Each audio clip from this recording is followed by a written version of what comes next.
Spoštovane gledalke in gledalci, dober večer.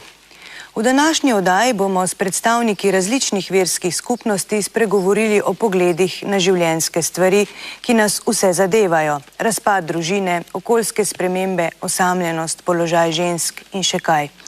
Ali smo si res tako različni? V studiu pozdravljam goste. Aleksandro Zibelnik-Badi, skupnost Bahaji. Dober večer. Simono Prosič-Filip, evangeličansko duhovnico. Dober večer. Patra Silva Šinkovca, katoliškega duhovnika. Dober večer. Lamo Šenpen Rinpočeja, budistična kongregacija. Doro Glasford-Zimmermann iz Cerkve Jezusa Kristusa svetih iz poslednjih dni ali na kratko mormoni. Dober večer. In Uroša Lebarja, skupnost za zavest Krišne. Dober večer vsem skupaj. Pa bi kar takole vprašala vas, Lama. Ali je res vsakemu človeku zlo, ki ga moramo premagati, zato se moramo odločiti, da bi lahko živeli bolje? We strongly believe that actually we have the free will within our mind to always decide to act for the good or not. Unfortunately, sometimes the life conditions makes that some people might choose an unethical way, but it leaves also the possibility that if some people have chosen this negative way, they can always come back on the right side and right attitude, because they have the possibility. So we have indeed the root or the seed for both positive actions and thoughts, negative actions and thoughts. And we do decide. Simona, kako naj se pa pravzaprav človek v teh težkih trenutkih odloča, na kaj naj se upre v življenju? Zdaj, v težke trenutke verjetno preživlja neverjetno, ampak zagotovo vsak človek. Ne? In v tem današnjem postmodernem času je ta pritisk ze sveta, okolice vedno večji na človeka. Ne? Tako da vsak človek vedno bolj potrebuje nekaj, na kar se mora opreti. Seveda vsak išče na svoj način. Jaz kot verujoča oseba seveda se opiram v takih trenutkih na Boga v smislu meditacije, molitve, čitanje svetega pisma, kjer dobivaš tudi spodbude, tudi te pelje nekako v smer, da mogoče najdeš boljšo razrešitev. Nedvomno pa vsak človek rabi ob sebi dobrega človeka. Ne? Človeka, kateremu lahko zaupa, brez tega, da bi razmišljal v smeri, a ne bo ta drugi človek to izkoristil v slabem pomenu. In ravno tu mislim, da je v današnjem svetu veliko odprtega, saj je vedno manj ljudi, katerim lahko zaupaš. Ne? In tako ljudje nimajo zadosti teh ljudi, katerim bi se lahko zaupali, in tako nastajajo velike odprtine in pa stvari, ki niso za človeka dobre, ne? Od alkohola naprej in vseh ostalih. Aleksandra, v vaši veri pa pravite, da nihče ne nosi zla v sebi, da pravzaprav noben človek ni zloben v sebi. Kako potem razlagate recimo te Simonine trditve? Vera Bahaji je sama po sebi zelo pozitivna vera in uči, da je vsak človek rojen dober, da je vsakem dano dobro bistvo, da je potem tisto, kar nas naredi slabe, so posvetne stvari, ki se jih naučimo. V današnjem svetu, če pogledamo, imamo ogromno negativnih vplivov, od medijev naprej, potem se tudi ne osredotočamo na vzgojo, sicer se osredotočamo na tisto posvetno vzgojo, na posvetno izobrazbo, vedno pa pozabljamo na duhovno izobrazbo. Pozabljamo na to, da bi morali vsi imeti etične in moralne vrednote, ki bi se jih morali tudi držati. Sedaj pa kdo jih lahko uči, verjetno bodo prišle od Boga, če so te svete vrednote in duhovne. Tako da vsak otrok, pravi Bahá'u'lláh, ustanovitelj vere Bahaji, ima možnost, da je luč tega sveta ali pa da je tema tega sveta. To je odvisno od njegove izobrazbe in pa potem od tega, kako se po svobodni volji tudi sam odloča v življenju. Gospa Dora, se vam zdi, da je v današnjem svetu težje dobro živeti v smislu spoštovanja sočloveka in vrednot? Jaz mislim, da ni težje, ampak je to odločitev posameznika. Jaz mislim, da se lahko vsak pri sebi odloči, da je dober človek in da želi drugemu samo dobro. In potem se bo ta odločitev zrcalila tudi nazaj. Uroš, ves čas poslušamo, pravzaprav tega imamo veliko, vsi polna usta, pa tudi ne rečem, vse cerkve to učijo nekako v smislu, karkoli boš počel, tako se ti bo povrnilo. Dobro se ti bo povrnilo z dobrim, zlo se ti bo povrnilo z zlom. Pa vendarle okoli nas je ogromno ljudi, ki delajo zlo, ki niso pošteni in imamo občutek, da se jim ne povrne. Kaj vi menite o tem? Ja, če povzamem vaše vprašanje, zakaj se slabe stvari dogaja dobrim ljudem. Na videz se tako zdi, ja, da dobri ljudje trpijo, oziroma da v nekaj niso dobri, niso kaznovani, pa bi mogli biti, in se zdi, da neke vrste krivica obstaja na tem svetu in da nišče ne skrbi za to. Zelo dober odgovor na to daje reinkarnacija. To pomeni, da v tem svetu vidimo, da za vsako stvar, ki se nam zgodi, obstaja nek vzrok. Kadimo cigarete, dobimo raka, razumemo, ne? Včasih pa nekdo dobi neko bolezen ali pa se mu zgodi neka nesreča, pa ne vidi tega vzroka in pol sklepa, da se mu je zgodila krivica. Če pa poznamo svoje prejšnje življenja, kaj smo bili v prejšnjih življenjih, kaj se nam je dogajalo, kaj smo mi počeli drugim, pa lahko razumemo, da ni krivice. V tem svetu ni krivice. Vsak dobi tisto, kar si zasluži, če ne zdaj, pa v naslednjem življenju. Tako da to je dobra novica v bistvu, ker to pomeni, da na ta način smo odgovorni za svoje življenje, ga lahko spreminjamo in še ena zelo zanimiva poanta, če se nam v tem življenju kaj slabega zgodi, zelo slabega, zelo hudega, lahko razumemo s pomočjo reinkarnacije, da smo nekaj podobnega mi nekoč nekomu storili. In iz tega potem lahko izhaja zmožnost oproščanja drugim, pa tudi sebi. In zmožnost vedenja, da lahko stvari v prihodnje tudi spremenimo z duhovnostjo, z jogo, z meditacijo. Se pravi, za spreminjanje sebe kreiramo tudi prihodnost. Pater Silvo, vas bom pa malo drugače vprašala. Katoliška vera ima v Sloveniji dolgo tradicijo, v zadnjem času pa je vse več ljudi, ki se nekako odločajo za kakšno drugo vero. Že tukaj v studiu nas je precej. Zakaj menite, da je tako? Na to bom jaz najbolj težko odgovoril, najbolj tisti, ki so, če so bili katoličani, recimo kristijani, da so spremenili svoje vero, prepričane stališča, bi najlažje lahko razložili na to vprašanje. Mislim, da seveda je veliko razlogov. Po eni strani prvo se mi zdi to, kar je rekel drugi Vatikanski koncil, da za marsikaj smo krivi mi sami, kristijani, kar pomeni, da ne živimo tistega evangelija, ki nam ga je Kristus dal, in če nekdo ne dobi tistega, kar je srčika, bistvo, jedro, potem seveda mogoče išče kje druge.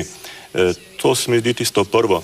Če mi ne živimo to, kar je bilo rečeno zdaj, v vseh teh odgovorih, tisto osebno odločitve delati dobro in seveda, da smo mi kdorkoli že, mislim, da vsak človek, niso samo dobri pa slabi ljudje, ampak da je vsakem od nas nekaj dobrega, pa tudi nekaj slabega, da vsi delamo dobre dela drugim, ampak tudi, koliko slabih stvari naredimo tudi nekomu, zaradi nas, zaradi vsakega od nas tudi nekdo trpi in seveda, da je to tisto, kar tudi odbija in da seveda tisto, kar je slabo, je lahko včasih veliko, zelo veliko in preveč. In da če imajo ljudje slabe izkušnje znotraj neke cerkve, najbrž še potem tudi zapustijo zaradi slabih izkušenj. Po drugi strani pa seveda v enem ambientu, kot je bil ta evropski, katoliški, če delamo en velik del Evrope, to sodobno, moderno družbo, potrošniško družbo, so se vrednote bistveno zamenjale v smislu konsumizma, potrošništva, hitrih zadovoljitev tistih osnovnih potreb in da so ljudje še vedno in danes mnogi tukaj ustavljajo. In jaz vidim eden vidik tega, da je seveda tudi to razlog za to, da nekateri zapustijo vero, najbrž katoliško, ampak najbrž tudi druge. Da s tem se soočamo pravzaprav vsi. Kako nagovoriti sodobnega človeka za duhovne vrednote? To, kar je bilo tukaj rečeno, mislim, da se trudimo vsi za te duhovne, etične stvari, za tiste osebne odločitve, delati dobro, da je to nam vsem skupno.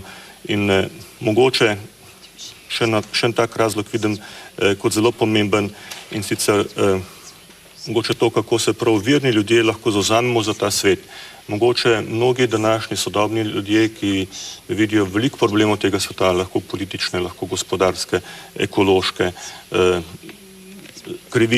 krivico, ki je na tem svetu, spolne zlorabe, suženjstvo sodobno v raznih oblikah, pa mogoče pogrešajo, zato ker mnogi trpijo zaradi teh stvari, pogrešajo mogoče prav nas, da se zavzamemo za tistega, ki trpi, da nismo na njihovi strani.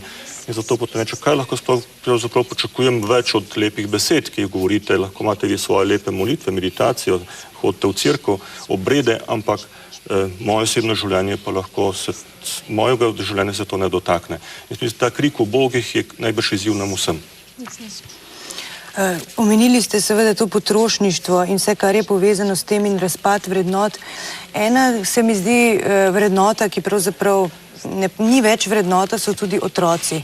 Pojavlja se vprašanje, imeti jih ali jih sploh ne imeti. Simona, kakšno je vaše mnenje?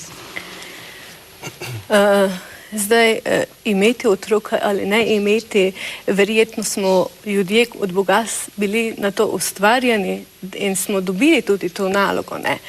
Je pa res, da je v tej družbi in to, da je taka situacija, da se veliko ljudi pri tem vprašanju zaustavi, če že ne pri vprašanju ali imeti ali ne, potem pri vprašanju koliko imeti, ne. Potem drugo, kar je tu velik problem, zelo je razvrednotena vzgoja samega otroka, potem mogoče se veliko staršev boji tudi tega, kako otroka vzgojiti, da ne bi zašel na stran poti, kar se danes dogaja. Potem tudi družba, mislim, če pogledamo v šole same, daje otrokom, ne da bi rekla preveč pravic, ampak nekako ne določi tisto mejo, ko bi otroci vedeli, da vsem lahko, če pa prekoračim to mejo, pa posegam že v svobodo drugega človeka, kar pa ne smem delati, ne. In potem otroci rastejo pač v družbi, ki jim ne da tistih pravih vrednot, njihova pot potem zaide in seveda starš je potem lahko pri tem zbegan. Tako da seveda družina je prva, ki da temelj otroku, vendar družba ji mora pomagati. In tu bi verjetno bilo zelo, zelo veliko potrebno narediti, da bi tudi to vprašanje potem bilo enostavnejše nekako, pa tudi ne bi bilo tega vprašanja imeti otroka ali ne imeti otroka. Gospa Dora, vaša cerkev daje velik poudarek na družino in zakonsko zvezo, pa vendarle tudi med pripadniki vaših vernikov prihaja do ločitev, do razpadov. Zakaj se vam zdi, da je tako? V naši veri verjamemo, da smo vsi duhovni otroci nebeškega očeta, ki dobimo svoj tabernakel, svoje fizično telo tukaj na zemlji. In to fizično telo moramo čuvati in paziti na njega. In verjamemo v velike družine zaradi tega, ker moramo pač priskrbeti ta fizična telesa še našim bratom in sestram, ki so še vedno v nebesih.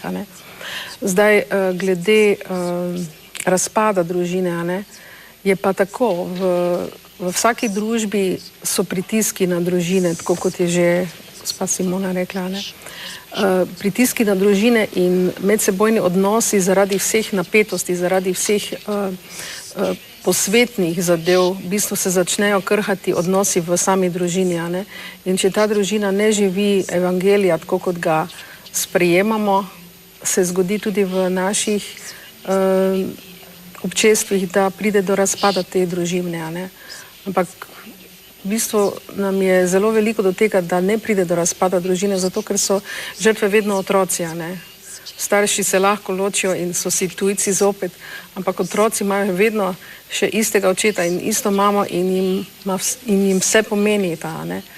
To se pravi, da tudi če pride do ločitve, je potrebno vzdrževati tisti čustven odnos z otrokom, ki sta ga imela prej, ker otrok ni kriv ne za njun razpad, njune zveze in ne za karkoli se je v družini dogajalo, ker otroci so nedolžni. In zaradi otrok včasih vztrajamo v zakonskih zvezah, ki nam nikako ne odgovarjajo, mogoče se prehitro poročamo, mogoče ne spoznamo drug drugega dovolj in ne najdemo skupnih točk. Ampak če bi živeli resničen evangelij, kot ga Jezus Kristus uči, bi oproščali drug drugemu, bi naredili vse za drugega, ne bi toliko gledali na sami sebe in na svoje lastne potrebe, bi se bolj osredotočali na potrebe našega partnerja, ne? In s tem bi potem tudi vzdrževali našo zakonsko zvezo v taki obliki, ki bi bila zadovoljujoča za nas same in za naše otroke in za družbo nasploh. Uroš. Ja, jaz sem hotel to dodati, da včasih so ljudje v bistvu živeli v težjih materialnih pogojih kot danes. Imeli so manj informacij, manj možnosti, da se izobrazijo, da se poiščejo pomoč na nek način. Pa so zakoni bili, rečem, bolj trdni, pa so imeli več otrok in tako naprej. Tako da jaz mislim, da ni toliko problem v denarju, pa v teh materialnih pogojih, da bi jih manjkali, ampak je problem v naši spremenjeni zavesti povprečnega Slovenca, Slovenke, in to je, da se nismo več toliko pripravljeni odrekati, se pravi svojim lastnim potrebam ali pa užitkom, ampak se raje odrečemo otrokom, no, po domač povedan. Jaz imam osebno recimo 3 otroke, majhne, pa vem, da je to trdo delo, ne. Sicer je sladko breme, ampak še vedno je, da rečem, trdo, ne. In če veš, da ta materialni svet, začasen svet, ne, in ne iščeš popolnosti v tem svetu, ampak veš, da si tukaj zato, da služiš, ne da uživaš, potem so stvari enostavne. Če pa misliš, da je ta svet ena edina stvar, imam sam 70 let življenja, pa konec vsega, pa probaš maksimizirati svoj užitek, ne, in otroci na nek način se finančno ne splačajo, so samo strošek, če tako gledamo, ne, ekonomsko, ampak to je zgrešena logika. Lama Šenpen, kakšen je pa vaš pogled na vzgojo otrok? Nekje ste omenili, da je to sočutje eno izmed najbolj pomembnih. Yes, actually, I agree very much with what has been said before, in the sense that nowadays there is a lack and sometimes a loss of values. Spiritual values, but simply human values sometimes. The world is taking a direction of consumerism, focused on wealth, accumulation of goods, accumulation of leisure, pleasure, and we tend to put a little bit aside those values we could transmit to the children. So I think this is one of the main problem that we can find in the society of today, related with the children. What the society is doing for the children can also worry a little bit the parents, because through the media, through even the school system, sometimes some values which are not in agreement with the parents, with spiritual life, with human values, are promoted. When a school bring children, for example, to learn how to shoot, even if it is just paintball or such things, we accustom the children with something which is beyond our value. When you have 2 schools, primary school and a kindergarten, close by a shooting place, like in one side of Ljubljana, those children are growing all the day long, hearing shooting day after day, morning, afternoon. What does it mean? I think there is a lack of compassion, a lack of care for the others, a lack of respect. I think the basics of compassion is respect. If we learn truly how to respect the others, we can only generate compassion for them, because we learn how to respect their life, their words, their needs, and we don't place ourselves as the center of the universe, but also as a servant for the society in which we are. Not servant in the sense of being oppressed or whatever, but in the sense of humility, of what can I also bring for the others? What can I offer as a service to the society in which I live? Compassion is not just a spiritual or religious concept. I think it is a human concept. I think if we go back just a little bit with what we said before, our mind, our consciousness is primarily good. I also believe that. unfortunately, due to the various influence and lack of ethic, we tend to take the easy way or the quickest way to get what we want, how we want, and this leads to a defect in the values of our society. And I can understand that some parents might be afraid sometimes to bring some children in this society. Nevertheless, it's such a miracle actually to bring a child to this world and to envision also what we would like to transmit to them so that they can become a good being, a good human being. That parents should not be stopped by this, but should emphasize on their own values, what they promote. Pater Silva Lama je omenjal sočutje in da smo pač vsi ljudje nekako dobri v sebi. Pa tudi mi se ves čas pogovarjamo o tem, kaj bi bilo dobro, kako vemo, da bi veliko ljudi to ve. Pa zakaj vendarle tega vseeno ne storimo? Ja. Kdo ve, si želimo, ne? Vsi tukaj se tako lepo strinjamo, da so vrednote bistvene človeške. Sočutje se mi zdi tisto res tako bistvena stvar, kot ste vi rekli prej, tudi zaupanje. Ne? Slovenska družba, jaz sem tudi zelo se strinjam, da zelo manjka prostor zaupanja, da je preveč nezaupanja, kar pomeni, da se ne počutimo dobro drug ob drugem kot ljudje. In da vrednote, da so včasih se izpostavljeni, niso tako abstraktne, ampak je predvsem, koliko smo resnično lahko in si upamo biti kot ljudje drug z drugim, da imamo zaupanje drug drugega. In potem seveda se rodi tudi lahko sočutje, sprav ta čut za drugega, kje je, kakšne so njegove potrebe drugega človeka in spoštovanje, kot je Lama tudi omenil, se zelo strinjam. To je zame ključno, to so 3 ključne besede za človeško družbo, če hočemo sploh malo zdravo družbo. Da je to nekaj, kar pomeni biti človek, da sem spoštovan, da spoštujem, tukaj lahko rečemo tudi ljubezen, seveda, da čutim, sočutim, da čutim drugega, da se oživljam v drugega in da se čutim varnega, sprejetega, da sem lahko to, kar sem.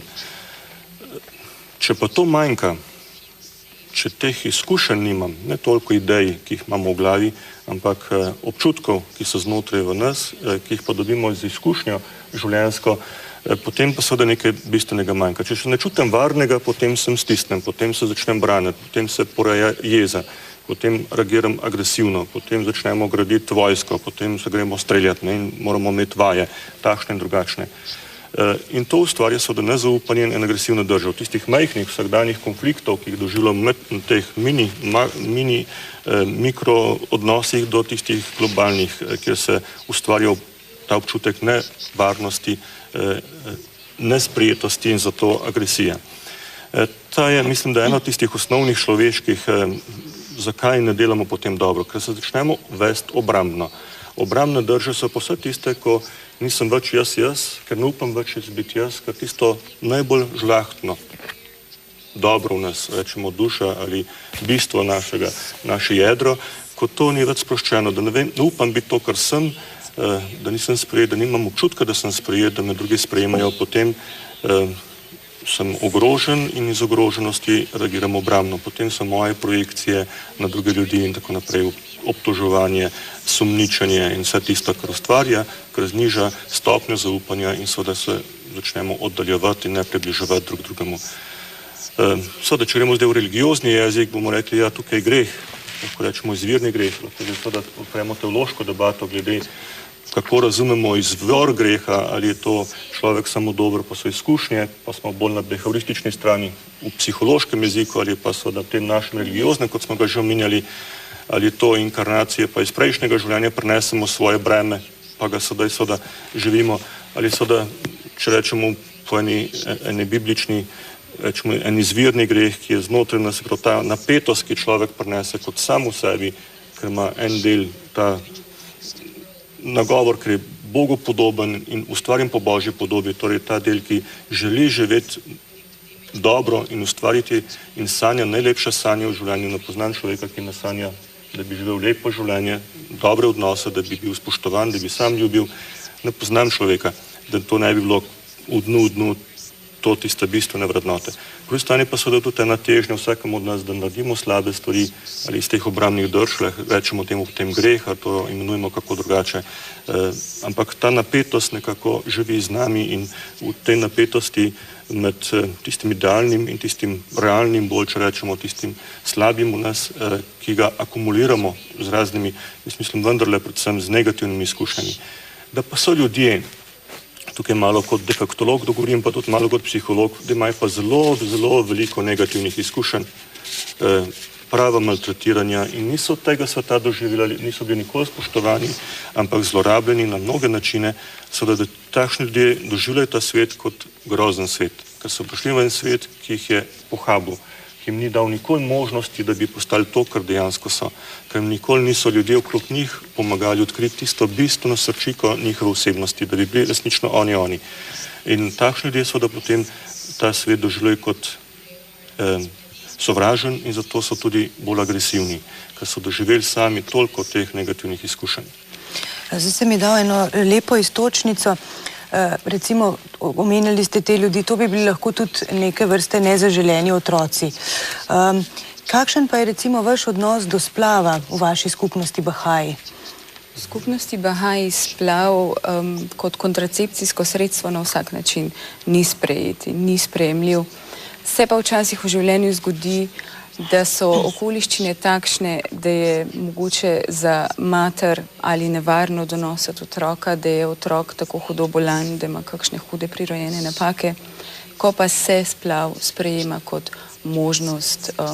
Seveda šele potem, ko se človek posvetuje s strokovnjaki, zdravniki, če je res situacija takšna, kot je, potem, ko moli pri sebi, sam s sabo in med Bogom, ko se pogovori, a je zdaj to res prava rešitev, a je zdaj to res edina rešitev z možem, ženo, ko se pogovorite, včasih so na voljo tudi institucije Bahaji, ki pomagajo pri samem posvetovanju, kaj zdaj narediti v taki hudi dilemi res, ker da se mati odpove svojemu otroku je verjetno nekaj najhujšega, kar si lahko predstavljamo in potem obsojati nekoga, ki se za to v silom razmer odloči, je verjetno zelo krivično.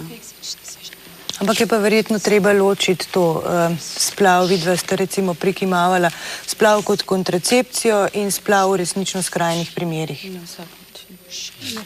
Kaj pa recimo? Ja, seveda. Zdi se mi, da pa se danes kljub vsemu v večini primerov splav uporablja kot kontracepcija. So neki izjemni primeri verjeten, ampak ne velja, da rečem 99% primerov skrivati za temi izjemami. Letno se v Sloveniji ubije 6000 otrok, še preden ugledajo luč sveta. In to je grozen v resnici. Ali mogoče celo mnogo več, ne? Ali celo več v resnici. Govorimo samo o teh, rečem, res konkretnih splavih. Kaj pa ti sprej razne tabletke, ki se jih odstrani otroke in tako naprej. Tako da ta družba je z tega vidika zelo dvolična. Ko imamo vsi radi otroke, hkrati pa brez problema ali pa z nekim problemom sicer, ampak smo pripravljeni ga strandati, če moti naše načrte za prihodnost, pa neka finančna situacija. Kot vemo iz raziskav, večina splavov naredijo ženske med 30 in 39 letom. To niso neke najstnice, ki ne vejo, kje se jih glava drži, to niso nekdo, ki nima urejene finančne situacije ali pa ki nima moža, se pravi, gre za zelo stabilno jedro, da rečem, populaciji, ki je pripravljeno svoje otroke, da rečem, ubiti, da uporabljamo pravilen izraz, ne te skrivalne izraze, da tako rečem. Ampak se pravi, jaz ne bi sam, da to zelo kot neko obsojanje žensk. Celotna družba je naravnana, da pač maksimizira užitek in pri spolnem odnosu je tisti užitek očitno bolj pomemben, kot pa posledica, ki je otrok. Otrok je že ne paše zraven. In gre tudi, da moški kot taki so tisti en odločujočih faktorov pri odločitvi za splav. Splav si seveda naredi ženska, ampak moški kot oče, ki je prisoten ali pa odsoten, vpliva na ta rezultat, ki je, da rečem, slab za otroka. Otrok gor plača, pa ženska v resnici. Lahko še na misel k temu, kar ste že prej tudi vi omenila, se mi zdi, ja, to je velik problem, in prav, ko rečem, odnos do življenja, prav, ko ste rekla, imeti otroka ali ne imeti otroka, je tako se mi zdi, neko, da če tako razmišljamo, je tako, kot da bi otrok bil čokolada. 1 kilo makaronov, 5 kil jabolk. Pa vendar to ni, ne? Pa z njim potem odločamo, bi imel, ne bi imel, za koliko denarja bi imel, če imam toliko, ga bom imel, če ne, pa ne. To govorimo o stvarih. Da vsak otrok je božji dar in da je življenje darovano, da nimamo mi oblasti nad svojim lastnim življenjem, da je življenje darovano in to je ključno za mene, ko govorimo o splavu, da rečemo, če vsak otrok božji dar, potem jaz nisem tisti, ki bom upravljal, odločal kot z neko stvarjo. Zato ta pravica do splava, kot je nekaj zranje, za mene popolnoma nerazumljiva. Kako in seveda tudi nesprejemljiva. Gotovo so stvari, ko jih potem vsaka žena mora v sebi razmišljati, so tiste skrajni primeri, ampak večina vendarle kot neka mentaliteta je pa ta temeljni odnos do življenja, ker meni seveda sploh razumevanje nas samih, vrednost našega življenja, bivanje kot takšnega. In tukaj se potem v teh drastičnih odnosih pokaže v tej zahodni potrošniški družbi. To se sicer strinjam z vami, ampak vendarle se lahko pojavljajo tukaj nezaželeni otroci. Biti nezaželen otrok in potem živeti v takem, verjetno pa tudi ni prijetno. Kaj pa recimo na to? Vsekakor je zame to osebno tudi zelo velik problem. Verjetno mislite tu v otrok, ki je bil spočet naprimer med posilstvom ali podobne situacije. Zelo težko je, ko že vnaprej veš, še preden je otrok rojen, da temu otroku ne bo omogočeno odraščati tako, kot bi bilo v normalni zakonski družini. Otrok bo mogoče res, da v mnogo stvarih prikrajšen. Še najhuje je pa, če je prikrajšen za pravo starševsko ljubezen. Vprašanje se tu poraja, ali bo ta otrok potem sposoben, če bo nekoč sam stariš, nuditi svojemu otroku spet pravo starševsko ljubezen. Zdaj, jaz osebno ne zagovarjam splav. Nikakor ne, kajti zame je pravica živega bitja večja, kot pa pravica ženske odločati potem. Ona ima pravico odločiti še preden do tega pride. Ko je enkrat do tega prišlo, se je že, se pravi, prej odločila. Bi moglo biti tako, ne. Vendar vseeno pa so, kot tudi je gospa dejala, včasih res da take stvari, ko je pa potrebno zelo, zelo biti previden v tej smeri, da če ima človek svobodno voljo, da se pač sam odloči in ga jaz osebno ne bom zaradi tega obsojala, kakorkoli obsojala, ne? Ker kot človek nimam pravice obsojati, če je on naredil v tej smeri, da se je res v skrajnem primeru za to odločil. Naprimer, je tudi primer, danes je medicina tako daleč, da ve naprej povedati, da sta naprimer lahko v ogrozitvi tako življenje matere, kot tudi življenje otroka. In potem kot kristijani pravzaprav nam je tudi dana naloga, da se borimo za življenje. A pustimo, da oba umreta. Oba pahnemo naprimer v smrt. Ne? Tako da pravzaprav etika v tej smeri ne more biti ne v tem ekstremu, ne v drugem ekstremu, pa vendar mora prevladovati neko mišljenje v smislu, da se odgovorno odločamo že pred tem. Ne pa šele po tistem, ko smo do tega prišli. Pri tem bi nam zelo dosti pomogel tudi družbeni sistem. Ne? In pa samo osveščanje ljudi, vzgoja otrok ne samo v družini, ampak tudi v širši okolici.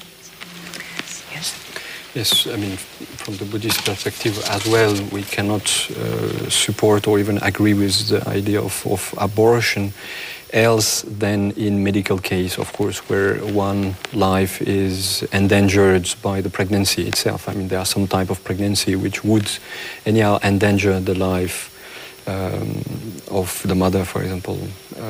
Yet we still believe that in order for a child to develop, we need a consciousness, we need the parent's self. So for us, the existing of a person is from the right moment.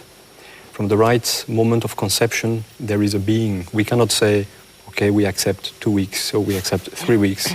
I mean, then there is no limit. In some countries of Far East, they would accept 8 months or 9 months. This is absolutely not acceptable.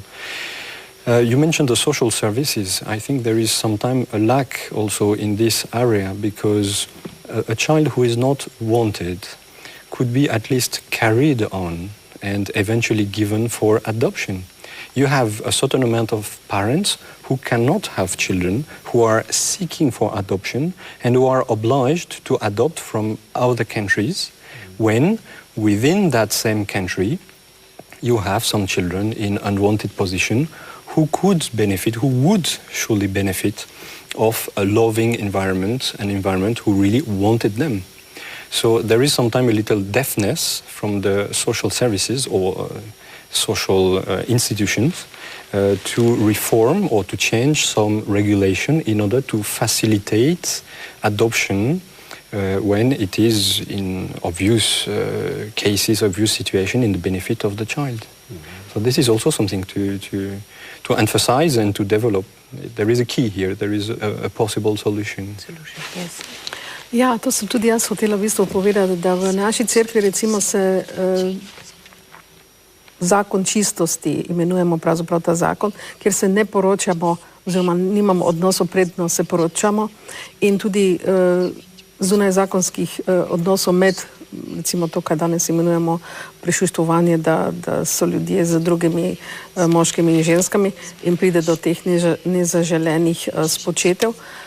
Tega pri nas ni, a ne? Oziroma mogoče je, ampak to je proti našim zakonom, a ne? To je proti zakonom evangelija.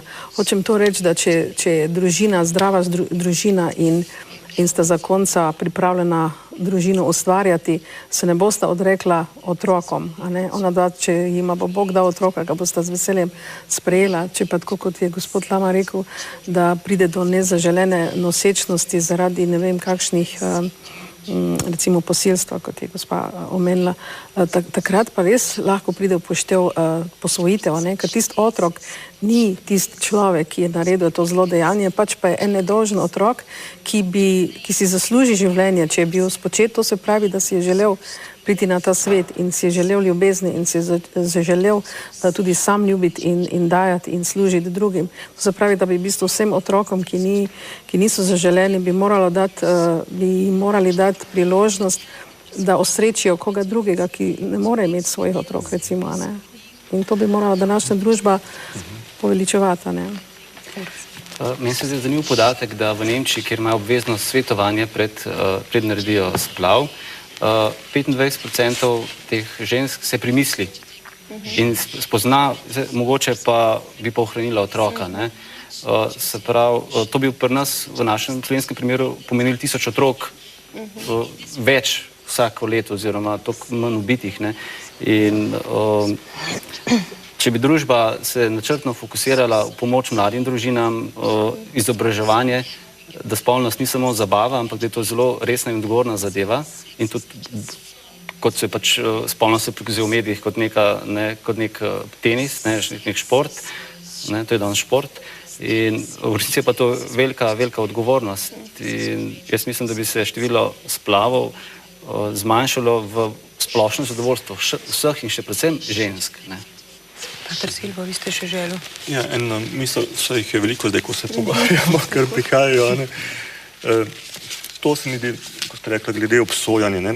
Mislim, fino je, da se pogovarjamo seveda o načelih, o stališčih do dejanja samega, seveda pa nobeno osebo najbrž ne obsojamo, če se to nekomu zgodi, če se to odloči, razmišljamo, sprejmemo potem to odločitev prav človeka, sprejmemo jasno pa, da v samem dejanju pa ga moramo jasno opredeljevati, ko se dogovorimo o odnosu do splava, do življenja, da je to tisto bistveno, da pa ne bi nikoli obsojali nikoga, če se to tudi nekomu to zgodilo, se je tako odločil, mislim, da osebe ne smemo obsojati, ampak ima svoj razlog, ima svojo filozofijo, vplive, pritiske, takšne, drugačne, ima svojo zgodbo, ampak mislim, da pa je zelo pomembno, da smo do tega zelo jasni, zato sem vesel, da imamo tako jasno stališče glede tega odnosa do doživljanja.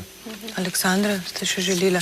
Mislim, da je tudi pomembno, da imamo podporo širše družine. Danes mogoče vidimo tudi enostarševske družine, sicer nič narobe s tem se zgodi, ampak je pa na vsak način lažje, če ima človek podporo svojih staršev, starih staršev in tako naprej. In potem bo morda tudi ljubezen našel tam doma in je ne bo iskal toliko zunaj pred zakonom, preko morda spolnih odnosov, ki potem se rezultirajo v nezaželenih nosečnostih. Tako da jaz mislim, da je ta podpora širše družine zelo pomembna, na katero danes vse bolj pozabljamo, ker se vse bolj izoliramo. Instant happiness, najdemo v drugih zadevah zaradi tega, ker je le pride, ko smo v družini, pride do tega, da se moramo posvetovati, malo moramo mi popustiti, malo drugi in tako naprej. Kar se pa tiče same posvojitve, bi pa rada samo še to omenila, da je Baha'u'llah že pred 150 leti govoril, da je, če posvojiš tujega otroka in ga potem vzgojiš, da je prav tako, kot bi vzgojil Božjega otroka, torej otroka samega Boga. Tako da jaz mislim, da je res ena taka zelo pomembna naloga to, ki jo ljudje, ki posvojijo otroke, prevzamejo nase in pa zelo hvale vredna.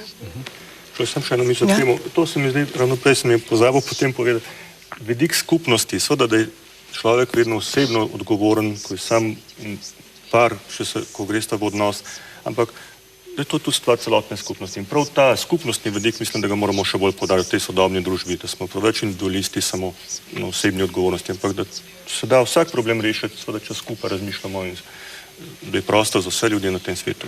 Sam se mi zdi, da ravno ta vidik skupnosti vedno bolj zamira v Sloveniji, vsaj tak je moj občutek, pa tudi, ko ste vi omenila družino. Saj to je vse lepo in prav, samo v Sloveniji je vedno več ločitev, ne nazadnje tudi ogromno samomorov. Skratka, klima nekako ni najbolj ustrezna za te lepe misli, ki smo jih povedali. Recimo, en pregovor je, da za odraščanje enega otroka je potrebna cela vas.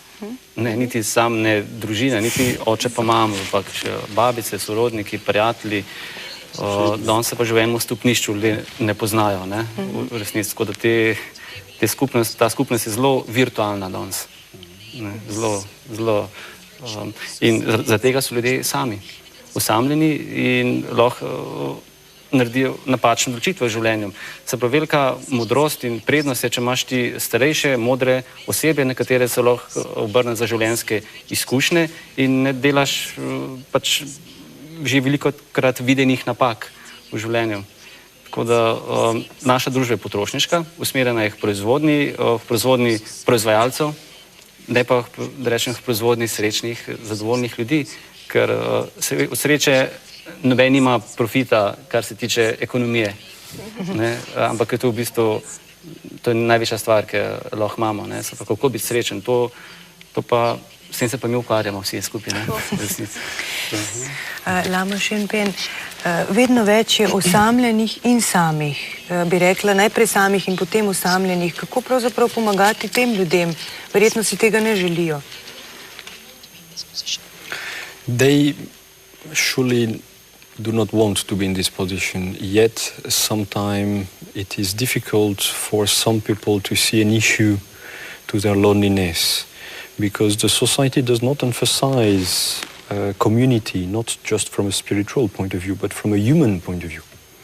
Emphasizes on internet, you have chats everywhere, forums where people meet, so to say, each other. You have eventually some club or some little party here and there, but more and more the structure itself of the society, the advertising given through the media, internet included, emphasize on individuality, not from the responsibility point of view, but individuality from the point of view of making one's own world.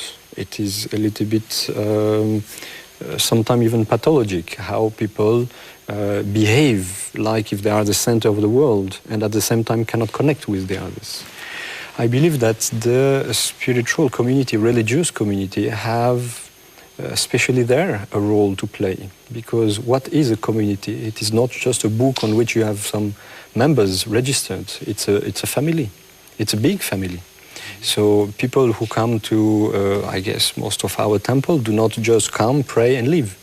They come, they socialize, they talk, they share ideas. If they have some problem, they can refer to a person within the community who has more experience, and that way, at least progressively, come out of a certain isolation. We have in our community quite a lot of young people who are seeking for companies. They are looking how to interconnect with people, not just from a consumerism point of view, not just from a professional point of view, but from a human point of view and a spiritual point of view. This is not given by the society. I'm not even sure that if it has to be the main role of the society, but at least the society should enable the existence and the development of communities offering this type of service, this kind of advice, of counseling sometimes to the people. And there is, I think, also a responsibility from within all our community, which is to interconnect with each other.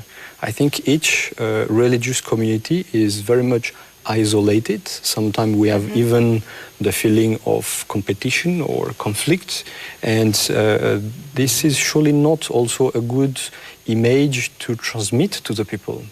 Religion is a way to bring people together. Of course, it doesn't mean we have to believe all the same thing. We have our own values, which we share actually very much in common. We have some more so-called theological point, of course, which make our difference and which makes that people can find their happiness in one or another. But I think if there would be a bit more friendly relationship among the religions, among the religious community, that would be, of course, of a great help for the whole society, for all the people, and it would be a solution or a key to loneliness, I believe. Vi prirejate večere za samske, Lama je omenjal, da se preveč da se preveč držimo en drugega. Ali k vam lahko pride tudi kdo drug, ki ne veruje? Absolutno, absolutno. Mi prirejamo, recimo med 4. in 9. uro zvečer imamo v vsaki veji pri nas imamo organizirane 3 družabne igre, kjer so vabljeni vsi med, mislim, da 15 in ne vem kolikimi leti, ki se lahko tam družijo in zabavajo brez alkohola, brez cigaret, v takem zdravem okolju in spoznavajo drug drugega in sploh ni nujno, da imajo pri tem iste cerkveno ozadje, recimo, da so iz naše cerkve, kaj takega. V bistvu so dobrodošli čisto vsi, ne? In takrat, ko prirejamo, recimo, dan za neporočene na 30, recimo, ne, potem se srečajo ljudje, ki so približno istih let in se spoznavajo drug z drugim in lahko tudi najdejo nekaj skupne točke in se družijo, ne. Ker v bistvu človek je ustvarjen za to, da bi služil drugemu ali pa je socialno bitje, v bistvu ni rad sam in nima rad tudi ne tega, da se počuti osamljene, ne. Ampak če včasih pozabimo nase in se posvetimo recimo problemom koga drugega, pa je iz katerekoli verske skupnosti recimo, ali pa tudi ateista, ali karkoli, ne, človeku kot takemu, ne, potem pozabiš na tiste svoje skrbi in svoje probleme in s tem pomagaš lahko drugemu in sebi, zato ker na svoj lasten problem pozabiš in potem pomagaš lahko istočasno tudi drugemu, ne. Meni je strašno všeč ta vaša ideja o skupnosti, ampak kako pravzaprav to narediti, kako se združiti, da bo neka, tako kot je on rekel, recimo, da je potrebno, da otroka vzgaja vas, Lama je govoril o teh povezanostih, a se to sploh da v tej kaotični družbi, hitri? Se da. Že to, kar delamo tukaj, je nekaj tega, ne? Sem zelo vesel, se zelo strinjam to, kar Lama pravi. Ustvarjati moramo skupnosti, ne? Jaz mislim, da je, če gledamo zgodovino, da smo najbrž verske skupnosti veliko prenesli tudi slabega v smislu teh medsebojnih konfliktov, vojn, takšnih ali drugačnih naših evropskih ali pa azijskih. Sem bil lansko leto v Phnom Penhu, sem se gledal tiste templje, vojne, ki so bile med budisti in hinduisti. Čudoviti templji, cel svet za tja gre in pa gledaš eno zgodovino, pa sem o tem razmišljal. To je žalostna zgodba naših verskih skupnosti skozi stoletja. Pa Kitajska, pa kamorkoli gremo. Bil sem na tistem čudovitem dnevu, kdaj je bilo leta 86 v Asiziju, ko je Janez Pavel II. Papež povabil predstavnike različnih verskih skupnosti, da so skupaj molili za mir. Sam sem bil takrat študent v Rimu in se rekel, to se pa splača biti zraven, in smo šli v avto in smo šli takrat v Asizij in smo tam skupaj molili. Meni se je delo to nekaj popolnoma novega v zgodovini človeštva. Da si upamo priti skupaj, da si upamo biti to, kar smo, ne eden proti drugemu, ampak skupaj kot del različnih verskih skupnosti, ampak da čutimo ta svet, določene iste probleme, da skušamo skupaj nekaj ustvariti pozitivnega, dobrega, ker vsi, če gledamo, poslušamo, imamo nekatere temeljne vrednote, so tako skupne in da je ta pomanjkanje, da mi sami začeli doživljati sebe, da so ustvarjamo, če gledamo zdaj na slovenski svet, na slovenski prostor, da je majhen, ampak kako bi lahko prinesli k temu slovenskemu svetu več vrednot, več zaupanja, več duhovnega bogatstva. Vsak se trudi po svoje, ampak da bi bilo to še tudi nekaj skupnega, da se ne bi bali drug drugega, ampak da bi lahko prispevali več k temu. Več etičnosti v teh javnih dogodkih, preditvah, plakatiranju in tako naprej, kar se nekaj tudi že zgodilo. Ampak mislim, da je tukaj velika moč, da imamo, da je to in da seveda tudi vsak po svoje že prispeva. Mislim, da ves čas skozi zgodovino vsak po svoje prispeva. Seveda tisti, ki v sebi nosi resnično duhovno moč. Mogoče smo včasih vendarle preveč formalisti, pripadamo nekim cerkvam, ampak nimamo duhovne moči, nimamo etične moči in če tega ni, potem seveda nimamo kaj prispevati. Lahko ime damo, lahko nalepko damo temu svetu, ne pa dejanskih vrednot, ne pa dejanskih duhovnosti. Vse posodke pa so ljudje, ki živijo iz svojega bogatega duhovnega zaklada, so ustvarjajo ta svet in ustvarjajo zaupanje, odprtost, bogatstvo okrog sebe. In tam so tista žarišča, ki ves čas gnetejo to življenje in so tisti, ki so nosilci tistih plemenic dobrega skozi od generacije do generacije. In več, ko nas bo, več, ko se bi se to trudili, mislim, da bo lepši ta svet. Aleksandra, pri vas veri Bahaj pravite, da emancipacija žensk bo tudi mnogo pripomogla k takšnemu svetu, kot ga je ravnokar opisal pater Silva. Kje se vam zdi, da so ženske, recimo v Sloveniji, pa nasploh, se vam zdi, da je dosežena ta emancipacija? Bahavla je napovedal, da ko bodo ženske enakopravne, da bo svet dosegel popolno enotnost. Glede na to, da enotni še nismo, očitno nekaj še ni v redu. In vedno se sprašujemo, a smo zdaj ženske v Sloveniji enakopravne, nismo, sicer po eni strani v politiki je premalo žensk, po drugi strani nas je tudi premalo visoko izobraženih in tako naprej. Noben se pa ne vpraša, kje se pa začne to? V družini se začne vzgajati. A sem jaz v družini sedaj enakopravna v mojem zakonu? A sem jaz enakopravna partnerica svojemu možu, a nisem? Kako postanem? Jaz mislim, da gre to že od družine naprej. Če je družina temelj družbe, potem se tukaj vse začne, tukaj se naučimo. In Bahavla daje posebno pomembnost postavljene ženske, ker pravi, da so prve vzgojiteljice otrok, ki so naslednja generacija odraslih in s tem tudi naslednja generacija svetovnih voditeljev. Torej bi morali biti ženske tiste, ki so izobražene ne samo znanstveno, ampak tudi duhovno, da vejo, da bodo svojim otrokom privzgojile in da jih bodo naučile te stvari, ki so res pomembne, spoštovanje, ljubezen do drugih, da si pomagamo med sabo. In ja, jaz mislim, sigurno še nismo tam, kjer bi morali biti, kar se tiče enakopravnosti. Simona, vaša cerkev je na področju enakopravnosti žensk naredila kar veliko. Vi ste evangeličanske duhovnice tukaj v Sloveniji, mislim, da ne vem, če je še katera verska skupnost, ki bi jih imela. Kakšno pa je vaše mnenje o tem, o ženskem položaju? Glejte, jaz vedno tako pravim, kot je bilo že večkrat danes to povedano, če je družina celica, pri vzgoji tudi otroka, da se pravi, da otrok potrebuje tako očetovskega duha kot materinski duh, da bi izrasel v popolno osebo v tem smislu pač tu na zemlji, ki je relativno povedano. To še ni tisto negrešno osebo, ker itak to nihče ne doseže, ampak da bi imel oboje. Ravno tako naj bi bila cerkev. Tudi v cerkev vzgaja, uči te vodi na pravo pot, te spominja na vse vrednote, pozitivne vrednote, oziroma ti jih učiti, jih skuša razložiti, skuša tudi pokazati svetlo stran v težkih trenutkih in vse te stvari. In mislim, da tudi ženska v tej vlogi lahko veliko pripomore. Zdaj, opravljanje službe je pa itak ali tako, jaz vedno pravim, ne samo v duhovniškem poklicu, ampak tudi v vsakem drugem poklicu, odvisno od vsakega človeka posameznega. Če imaš za to talente ali nimaš, če to poklic opravljaš od srca, ne, z ljubeznijo ali ne, tu pa takoj vsak vidi. In če ga opravljaš srca, ga opravljaš verjetno dobro, dobiš takoj pomočnike in se delo lahko nadaljuje. Ne. Isto je v medicini, isto je kjerkoli.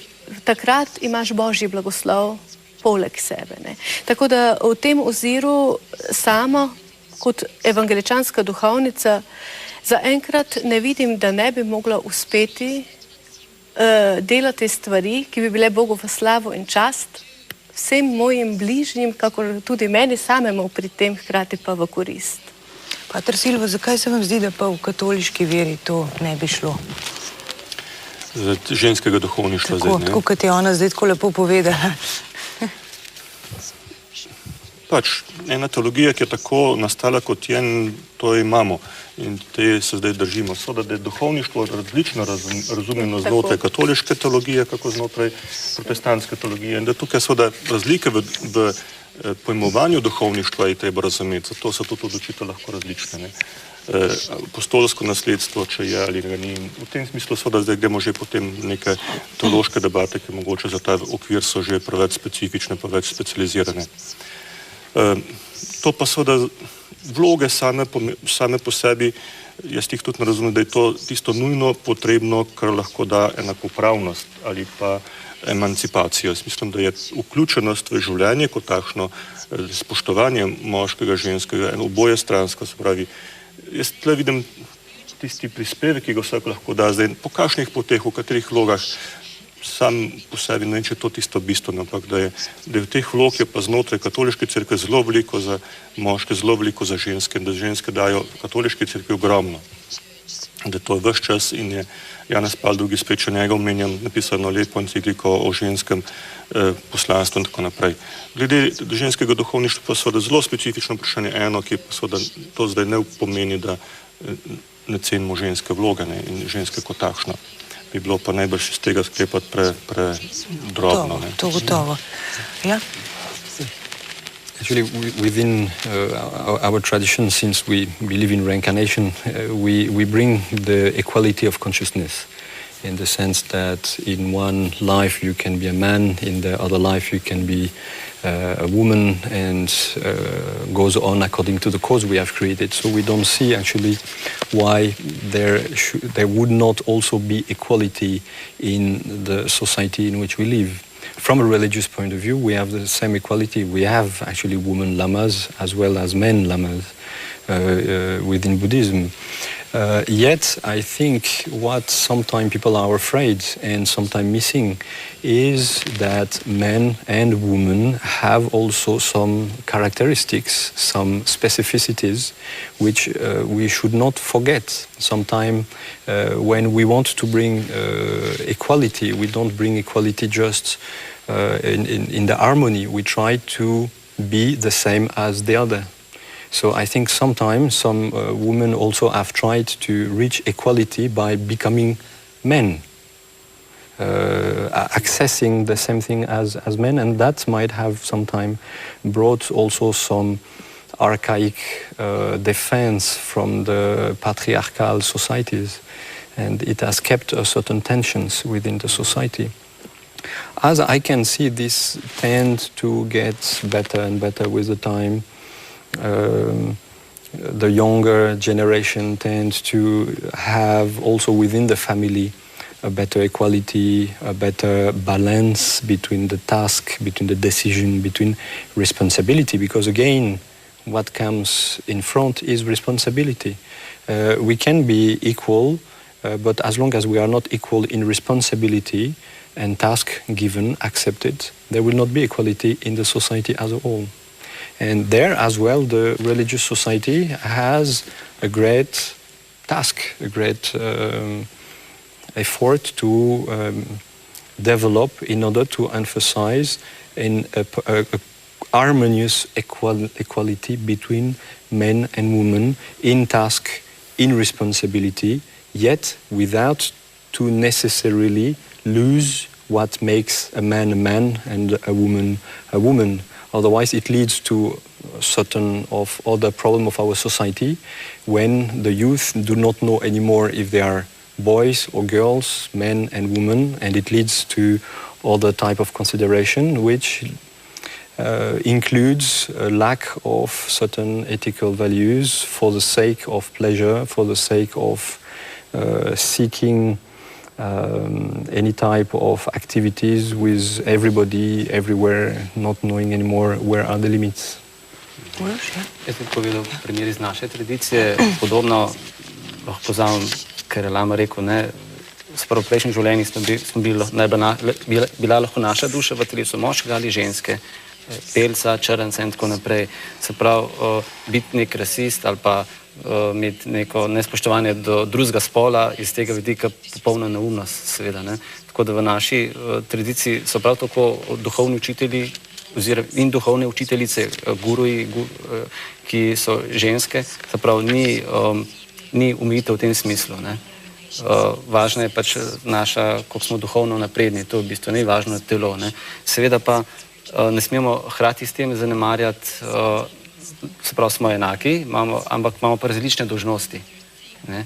In imamo občutek, ne, da je ta pač, feminizem naredil eno napako in to, da si vzel na nek način kot moško pozicijo, kot tisto pravo in tam je moč, tam je oblast, ne, tam je vpliv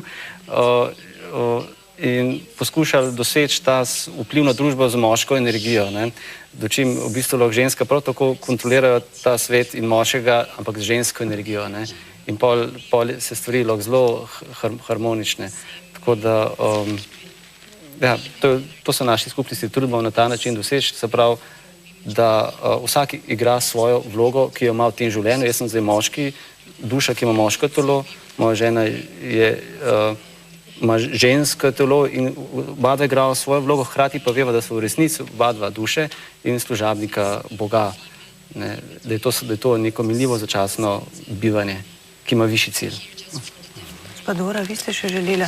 Ja, jaz bi rada povedala, da v krščanstvu, kar tudi naša cerkev je krščanska, ne, mi ne verjamemo v reinkarnacijo, ne, mi verjamemo, da je duša živela pri Bogu in potem je dobila fizično telo in potem, ko fizično telo odmre, gre duša nazaj k Bogu, ne. To se pravi, da imamo eno življenje in v tem življenju imamo ženske in moške različne vloge, ampak to ne pomeni, da nismo enakopravni, ne. Vsak doprinese svojo polovico v to skupnost in je zelo pomembno, da recimo, da imajo moški moške vloge in ženske vloge, ker primarna ženska vloga je to, da rodi otroke in da jih vzgaja in da jih uči ljubezni in razdajanja in vseh teh pozitivnih stvari.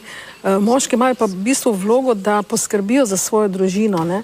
In zdaj v tem zadnjih, ne vem, 60 letih recimo, ko se je pa svet nekako začel imenovati enakopraven, se ženske nekako borijo za to, da bi zavzile tudi te moške vloge, ne? In zaradi tega prihaja v bistvu v družinah do razpada, zato ker tam ni več tiste konstantne materinske osebe, ki bi bila vedno tam za otroke, ne? Otroci so v bistvu danes prepuščeni sami sebi, zato ker ženske ali pa ogromno žensk je, ki želijo tudi kariero in to ni nič narobe s tem, ne? Ampak v principu pa, če se ženska bolj odloči za kariero, pomeni, da ima manj časa za svojo družino, za svoje otroke in se mi zdi, da se je v tej tekmi za enakopravnost se je izgubila ta bistvena vloga ženske, ki je pa zato, da pravzaprav to novo generacijo nauči ljubezni in spoštovanja in služenja drug drugemu, a ne? In se mi zdi, da tudi moški postajajo zaradi tega manj moški, ne? Ženske si včasih prav želijo, kje je tisti moški, ki sem včasih vedel, da je to moški in to je pa ženska. Zdaj je vse nekaj zamegljeno in nihče ne ve več, kje je prava vloga zanj in kako naj se sploh obnaša v tej današnji družbi, ne? To je problem. Glejte, že čez vso to oddajo, ko govorimo, mene vedno vodi nekam v glavni problem, ki ga ima ljudstvo danes, je materializem. Pregnan materializem, ki v nas to duhovno nekako ubija oziroma začne prevladovati in rodi pač sadove, ki jih rodi sadove. Zdaj, glede tega, kar se govorimo, feminizem, pač jaz bi tako dejala, je bilo, ne moremo mimo tega, da ženska nekoč ni imela toliko pravic v družini, kot jih ima danes. Verjetno je iz tega tudi ta tradicija nekako prišlo, ali iz tega zgodovinskega, da še danes mogoče tu in tam kaj takega obstaja. Vse, kar je bilo v zvezi z odločitvijo, je bilo na rameh moškega. Danes temu več ni tako. Zdaj ženska mogoče želi postati oziroma pridobiti vlogo moškega. Jaz ne gledam na to stvar tako. Ker tudi moški več danes nima te vloge, ki jo je imel nekoč kot oče družine. Zaradi materialističnih dobrin se vsi ženemo za določenimi stvarmi, ki nas odtujujejo od tistih osnovnih vrednot. Ne vem, če sem bila zadosti jasna, kaj želim povedati. Eni in drugi smo zašli s prave poti, tako oče kot mati. Ne? In ta materializem je mogoče tudi eden od tistih stvari, ki dela probleme v vseh teh oblasteh, ki smo jih danes govorili.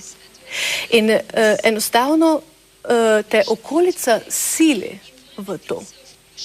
Ni povedano, da ni rešitve, še zdaleč ne. In z iskanjem dobrega v drugem bomo prišli lahko skupaj brez vseh problemov. Vendar ne samo tako kot zdaj tukaj, da pridemo skupaj, pa ko pridemo ven, ne da bi pozabili, ampak da bi že spet mislili na stvari, ki nas čakajo, ampak bi mogoče se vzeli vendarle čas za udejanjanje tega, kar z besedami govorimo. Ne? Pater Silvo. Tukaj uporabljamo več besed in govorimo po eni strani da enakost najbrž ne moramo reči, moški in ženska sta dva različna telesi, pa tudi način doživljanja, razmišljanja in da ta različnost je zaželjena in dobra in tako smo ustvarjeni, da je to tisto naravno in da to različnost bo ostala. Enakopravnost pred zakonom, enako pravice imeti je seveda nekaj, kar je tisto, za kar je bilo nujno treba kaj narediti v zgodovini, ker je bila ženska postavljena v neenakopraven položaj. In da je ta razvoj bil zelo dobrodošel.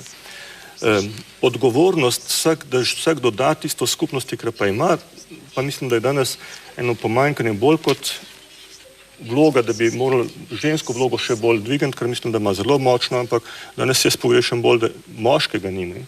V družinah. Moškega ni. Kdo vzgaja otroke, koliko je enostarševskih družin, koliko otrok nima očeta, kje je oče, kje je njegova odgovornost, kje je njegova moškost, da pravi mož, ki je tam en dec, ne? Če bi rekli zelo po domače. Ampak tako pomembno, ne?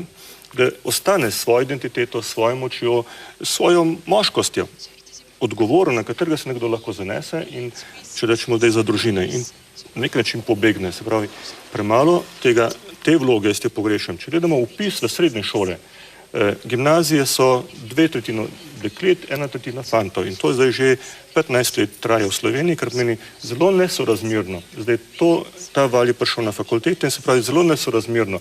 To se bo zdaj poznalo seveda v javnem življenju. Ta nesorazmernost, pa nič ne rečem, da je to narobe v odnosu do dekleta, ampak se mi zdi ta ekvilibri nekako naravno, se mi zdi, da nekako se je porušil. Seveda, da se včasih dekleta niso imeli dostopa do izobrazbe, kako še danes, mnogo kje po svetu, ne, pri nas v Sloveniji pa mislim, da ja, in da so mogoče danes dekleta favorizirane sistemom, kot ga imamo, s točkami, da se lahko pišejo s tolikimi točkami. To je bolj na mlin deklet, kot pa na mlin fantov v tistem razvojnem obdobju 14. do 18. leta. Zato so fantje danes prikrajšani v smislu napredovanja v družbi dolgoročno. To, kar je zdaj zadnjih 10 let, odkar imamo maturo. Ta nesrazmerje sem hotel še poudariti. Ampak kako se potem v družbi uveljavljajo, seveda so potem pa različnosti, po katerih se pa ljudje odločajo za poklice, za vloge v gospodarstvu, v politiki, to pa najbrž pustimo svobodo. Da možnosti so, ampak osebno se odločajo potem, kot želijo. Spoštovane gledalke in gledalci, tako o stvareh, s katerimi se sreča vsakdo od nas, razmišljajo naši gostje. Kako pa bomo v določenih življenjskih situacijah ravnali, je seveda odvisno od vsakega posameznika. Odločitev je torej vaša. Gostom se prav lepo zahvaljujem za njihove misli, vam tudi, spoštovane gledalke in gledalci, in vam želim lahko noč.